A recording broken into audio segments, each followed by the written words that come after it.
Hello, Trashkin. You didn't think you'd get out of Halloween without at least one reading, did you?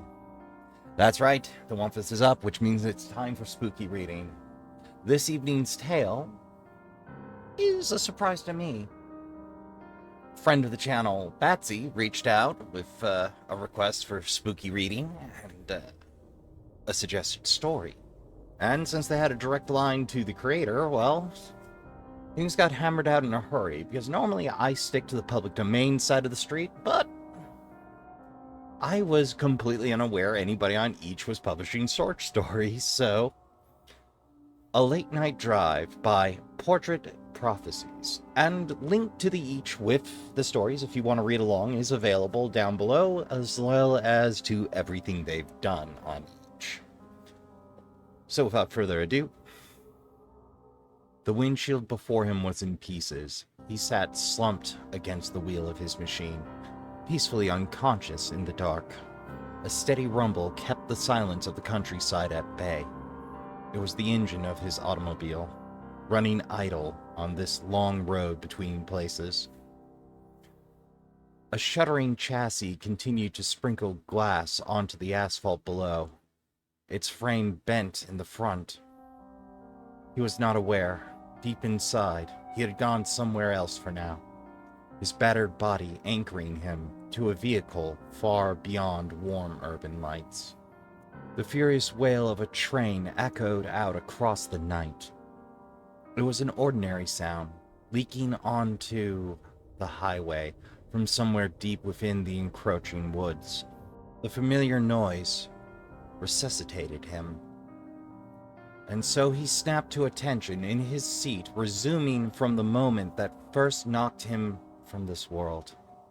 The confusion was brief, panic flooding his heart, while he frantically grabbed at the driving rod beside him.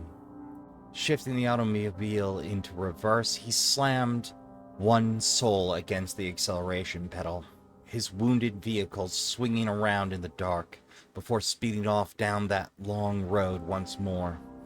The horn of a distant train blared on, muffled by the sea of trees crowding the highway.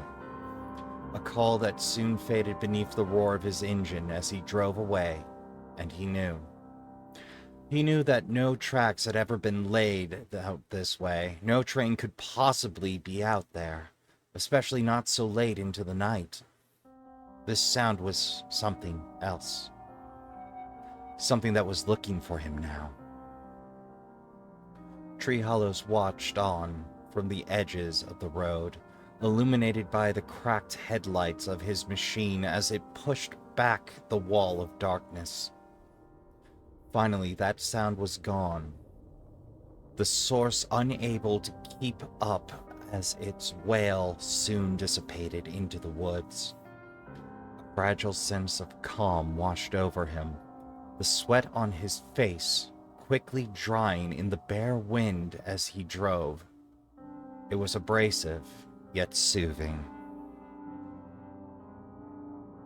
In his peripheral vision, he recognized a sizable gap between the trunks along one side of the highway, a shadowy blur of space, already behind him now as he barreled onward. It was only a mere hour ago when he stopped his vehicle and trekked beyond that very threshold in pursuit of what he had seen. A cold radiance blossoming high above the blackened clouds, turning night into day as it descended on the woods before vanishing amidst a throng of crooked branches. While the darkness swept back over the quiet countryside, his thoughts remained alight with fantasies of recovering an extraterrestrial prize from the woods. He recalled some fleeting tale of a meteorite which had gone to auction for an obscene price after it was found by one timely drunkard just outside of town.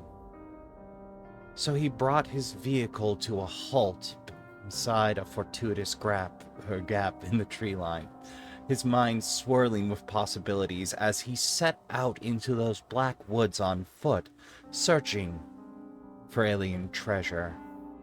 Now, here, in the present, He found himself reaching for his pocket to examine it once again. A small, inexplicable fragment, but of what? Keeping one hand on the wheel of his machine, he raised the shard between fingers to ponder it. For the 7th time, he was still without answer. The object bore no color, no texture, nor reflected any light.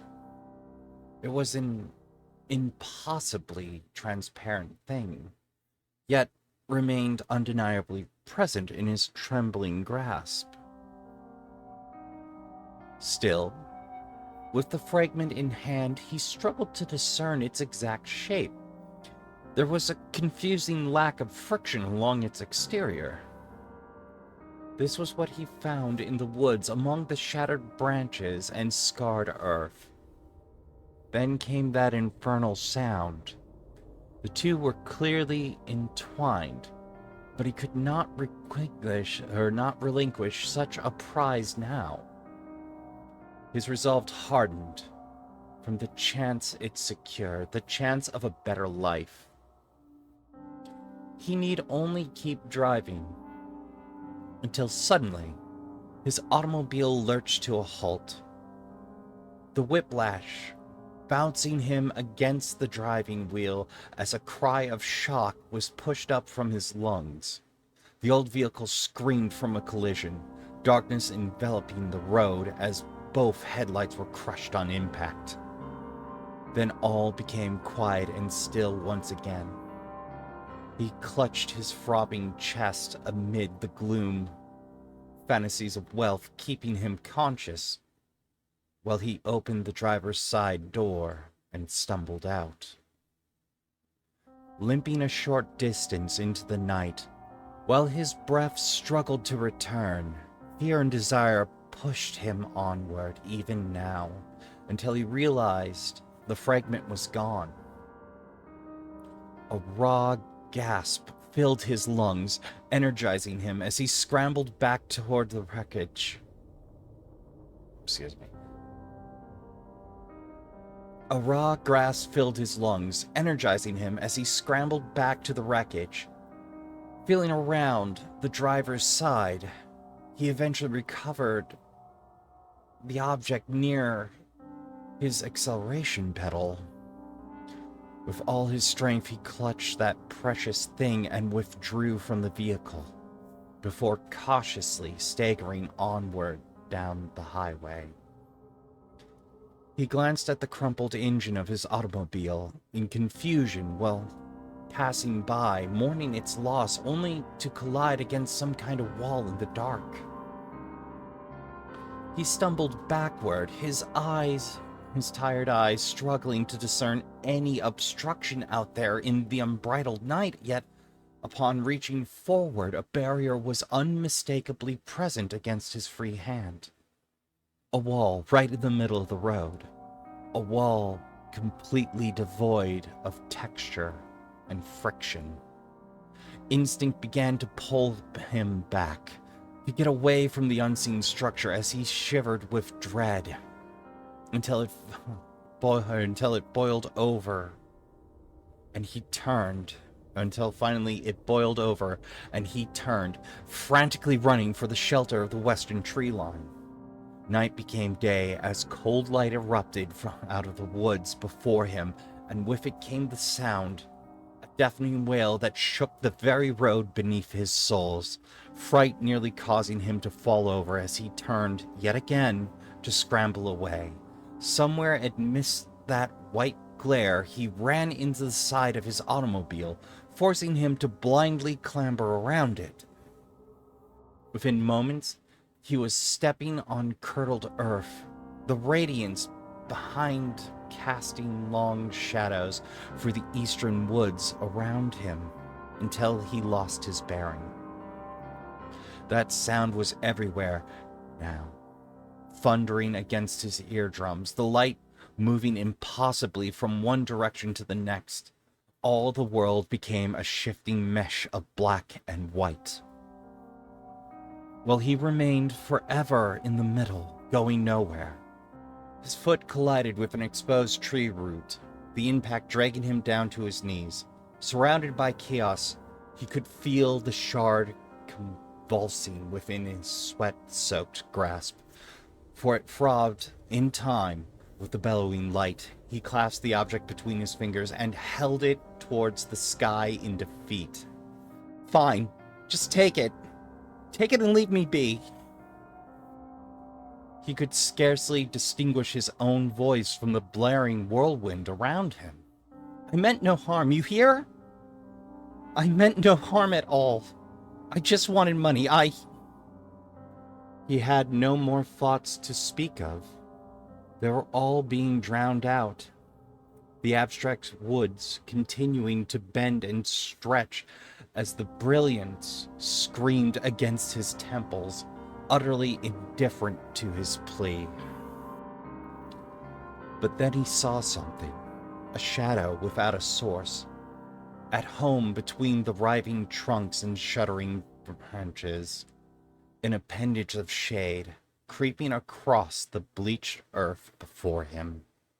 His raw eyes could not bear the scene any longer, so he closed them. Still the light wailed on, gaunt shapes undulating behind the curtain of his eyelids. He waited in terror, refusing to look as the fragment was pulled from his quivering grasp, and the radiance began to shift. He could only listen as the swirling pandemonium rose high above him before it screamed away, blaring across the distant countryside until finally it was gone. They were gone. Tender silence filled his pulsating ears before he opened both eyes to greet the darkness at long last. It was only now that a weary sigh escaped his mouth, for he had restrained his breath for quite some time. Navigating back to the highway was a tiresome but uneventful trek. Soothing twilight welled up from the horizon as he stepped out onto the road, his ruined vehicle nowhere in sight from here. Forsaking the machine, he started off down that long road on foot until a tepid orange sky was above him and he reached the outskirts of town. There was a newfound solace to be found in the old buildings and street lamps that surrounded him. At last, the comforts of home were close at hand. Yet, while stumbling from exhaustion, he could not help but ponder why the urban shadows around him would ever so subtly twitch on occasion. To perceive such a thing was not unusual. The phenomena had followed him throughout his entire life. It was a common and minor hallucination, one which any doctor in town would disregard. But he could no longer agree. From the shade of each alley and the gloom of each hall to the darkened corner of his own apartment bedroom, the spasms therein were unmistakable now, for he had seen the giggling truth. And he knew they were still here. They were everywhere, hiding in their shadows in the dark.